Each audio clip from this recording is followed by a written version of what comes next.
হাজার মানুষের কোলাহলে মুখর সেই রেল স্টেশন। কেউ আসছে, কেউ যাচ্ছে, কিন্তু কিছু মানুষ কখনোই যাচ্ছে না। ট্রেন ছেড়ে দিলেও তারা থেকেই যান, কারণ তাদের গন্তব্য নেই, বাড়ি নেই, বিছানা নেই, ঘুম আছে কিন্তু ঠিকানা নেই।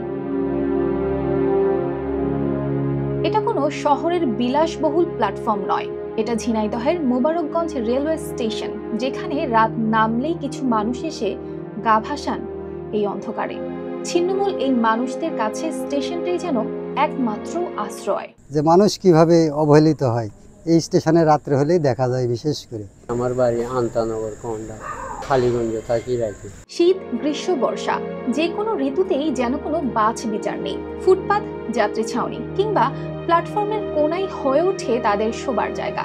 কেউ পলিথিন বিছানায় ঘুমায়, কেউ বা পুরনো কাপড়ে মুড়ে ফেলেন পুরো শরীর।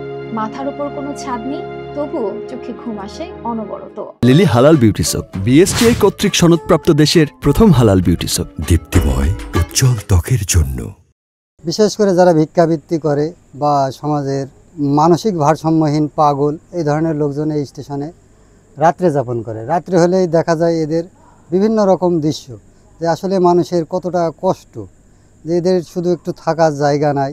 তাই এরা যেখানে রাত, শুধু এই স্টেশন না, যেখানে রাত সেখানেই কাজ এদের। মোবারকগঞ্জ স্টেশনের টিকিট কাউন্টারের সামনেই রাত কাটান মহিরন নামের এক বৃদ্ধ ভিক্ষুক। বছর ধরে এই স্টেশনেই তার ঘর। বিছানা বলতে একটি পাতলা চাদর আর এক টুকরো প্লাস্টিক, সেখানেই তিনি রাত পোহান।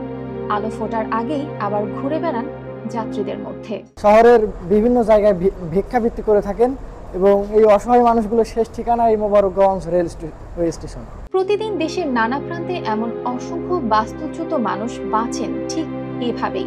তাদের কারো জন্ম নিবন্ধন নেই, কারো ঠিকানাও নেই, কিন্তু জীবনের ভারে ক্লান্ত শরীরটাকে একটু বিছাতে পারলে তাতেই যেন বিশ্রামের স্বস্তি খোঁজেন তারা। টার্মিনাল, বাস টার্মিনাল, যাত্রী ছাউনি অথবা রাস্তাঘাটে রাত্রি যাপন করে অনেকে আছে। রাত্রি যাপন করে অস্ট্রেলিয়ায় রাত্রি যাপন করে অনেকে আছে, যে সামান্য শোয়ার জন্য সামান্য জায়গাটুকু পায় না। রেল স্টেশনের এই নীরব কোণগুলো অনেক সময় শুধু যাত্রার নয়, সেখানে জমা থাকে জীবনের না বলা গল্প, হারিয়ে যাওয়া সম্পর্ক আর এক চিলতে ঘুমের আকুতি।